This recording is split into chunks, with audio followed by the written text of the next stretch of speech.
It was around late November. One day my trainer, let's call her Monica because she looks like Monica from Friends but very fit, called me early in the morning and told me to go to the gym as soon as I can because she wanted to tell me something important. I asked further, but all she said was, just come and I'll explain. Mon. Hi, Mike. Let's go into the office, please. Me. Hello, Monica. Yeah, sure.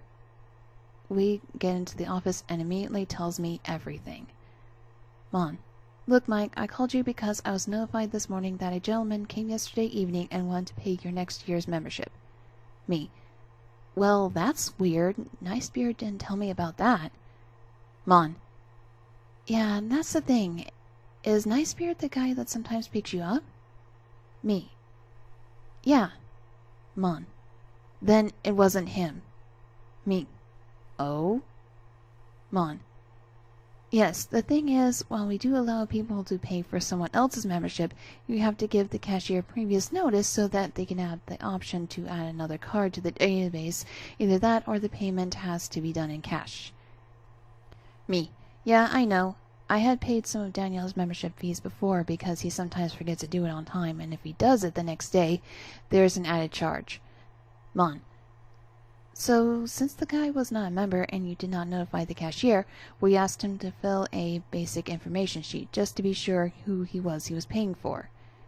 Me. Yeah, how do you know he was paying for my membership? There are many Mikes in the gym, and of those, probably 5 share my last name. My second name is very common. Mon. Honey, that's the important thing. He filled every field correctly in the sheet. Even your training schedule. He described me as your trainer. He obviously did not know her name and kept asking if we were going to notify you about it, how it was a surprise, which made him very suspicious. She hands me the sheet and I read it incredulous and felt a bit sick. It was filled with mostly correct information: where I live, my height. He failed by an inch. My weight, my training schedule when I arrived, and even my blood type, which he got almost right. He wrote O positive while I'm O negative. Only a handful of people could know that, and knew which gym I went to, and most of them are girls, so it was either Nicebeard, Danny, and my dad. Me. Wasn't Nicebeard nor Daniel right? Mon. Sure about it. Me. Maybe my dad? Mon. Honey, no, let me show you. She texted. Edgar, one of the cashiers, opened the door. Mon. Eddie, please. Edgar. Here, Mike. And he hands me a picture taken from security camera footage. My stomach turned a bit. Me. Okay, Monica, please do not accept this man's money or any payments regarding me, and if he wants to join the gym, I really advise you not to let him. He is a stalker and has harassed me in the past few months. Mon. Everything I need to hear about it. Edgar, please leave a note in the front desk for the other cashiers to see. If he comes, notify me immediately. I'll talk to Jeremy about it. Manager and her husband. I swear, since I saw the video, gave me the creeps. Who saw it on person? You? Edgar. No, it was Jacqueline. Mon. That explains the Hello Kitty post-it. Well, Mike, that's all. I am sorry for the awkward situation, but I promise you're safe with us. Mike. I know. Thank you for notifying me about this. I did not hear anything from Monica about the Gaybeard incident again, other than when they put the curtains to block the windows. We felt a bit claustrophobic for the past few days, but Monica put it. Jacqueline is there to make sure no weirdos talk to our customers. And here we go to the juicy part. Besides a few run-ins with Gaybeard, I got to avoid him for most of the half of the year that followed the past events. The most interaction we had in that time was one occasion we accidentally met at a bookstore, and the interaction went like this. GB. Hi, Mike. Me. Leave the place without talking or even looking at him. I still went to the gatherings with my friends for a while until new administrators took over, and they actually forgave Gaybeard and let him join it once again.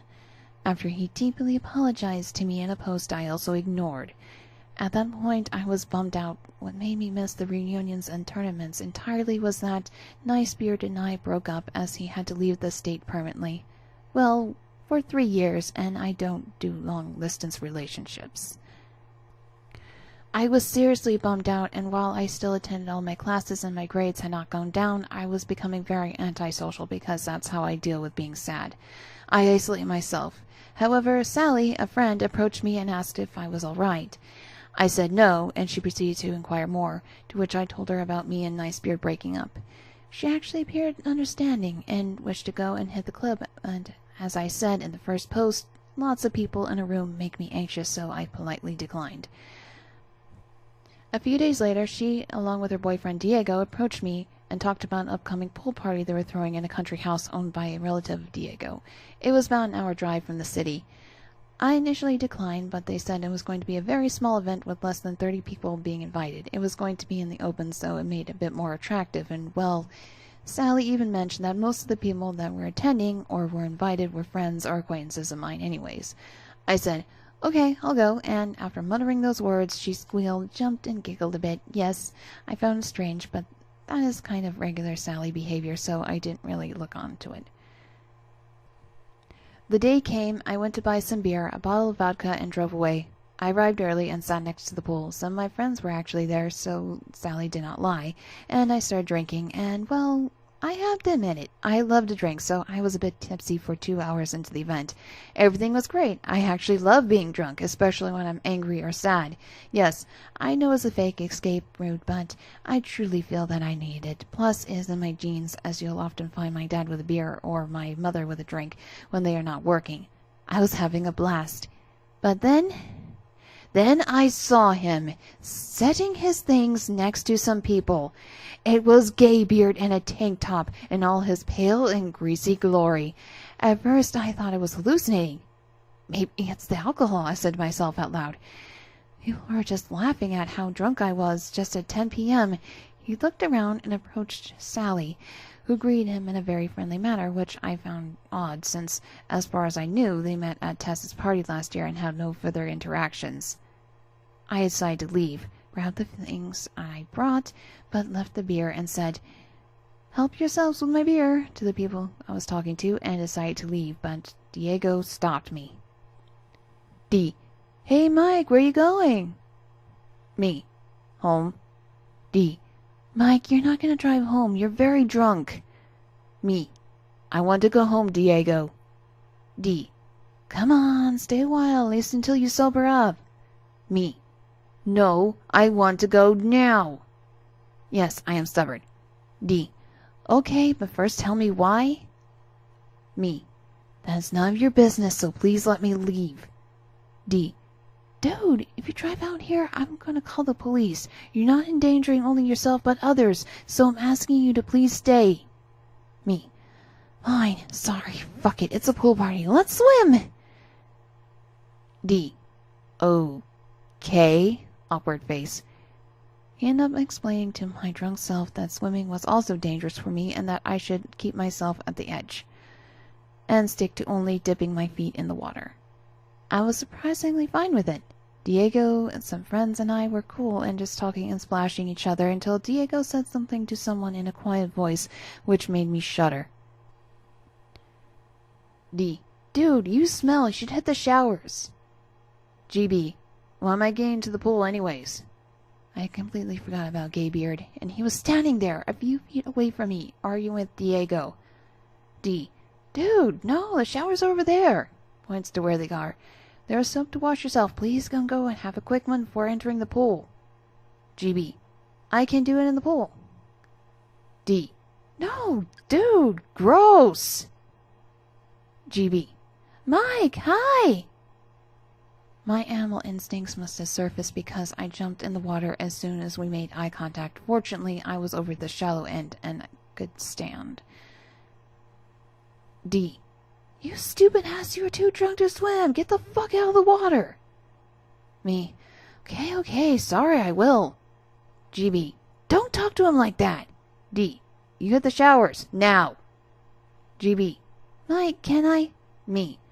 I went out of the pool and left towards the other direction. Diego reached me. D1. "Hey, dude, you're still too drunk. Please don't scare me like that. You could have drowned." Me. Okay, sorry, really, I didn't know what to do. D. Was the smell really that terrible? Me. Oh, you don't know the half of it, and I proceeded to tell him about Gaybeard and how much I loathe him and why. D.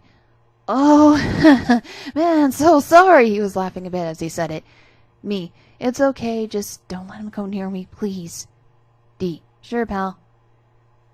Gaybeard actually tried to approach me 2 more times, but I just left every time he went near me. Around 2 a.m., I had been drinking more than I should have, and Diego led me to the restroom so I could vomit, but I could not, so he walked me to a room, put me on a couch, and said that I should rest.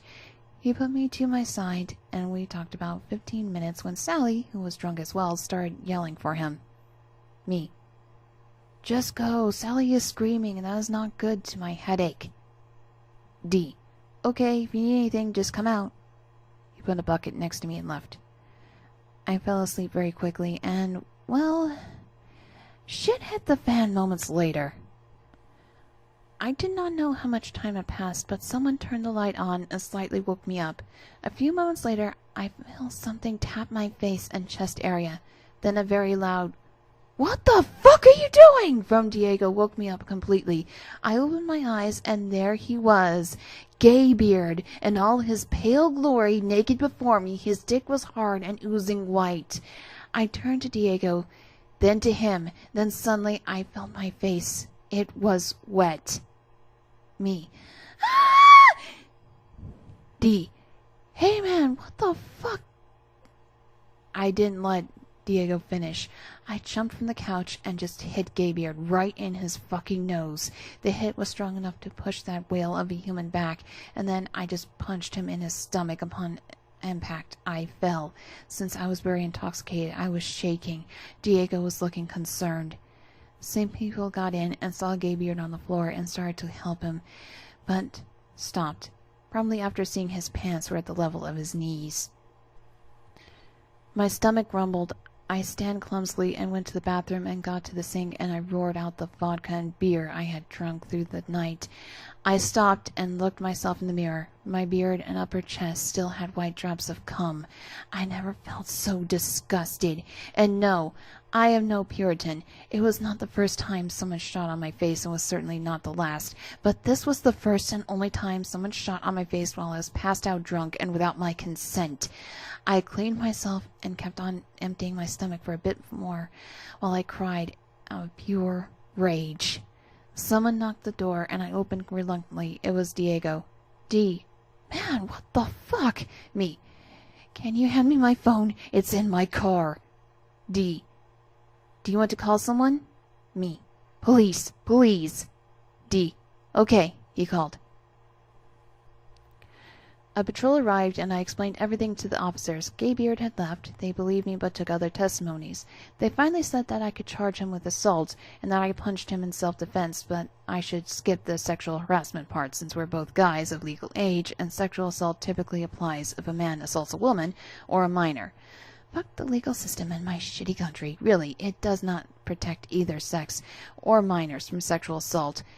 All the while, Sally was just saying stuff like I was the one who assaulted him and that he did nothing wrong. He was just playing. In the end, I did not pursue him legally, but found out later that I did break his nose, and that Sally was the one who had invited him to the party specifically to meet me. She knew he was interested in me and thought she could play Cupid, despite me hating the guy, stupid bitch. I was so glad when Diego, now a very close friend, dumped her cheating Judas ass and got a better girlfriend. Meanwhile, I got to hook up with Diego's brother-in-law, and since I finished my studies, I can move out of the state and be with him. I have not heard from Gaybeard since the broken nose stories Danny told me, and sure would not want to be heard from ever again. An exception would be obituaries. Call me anything you want. I do wish for him to drop dead.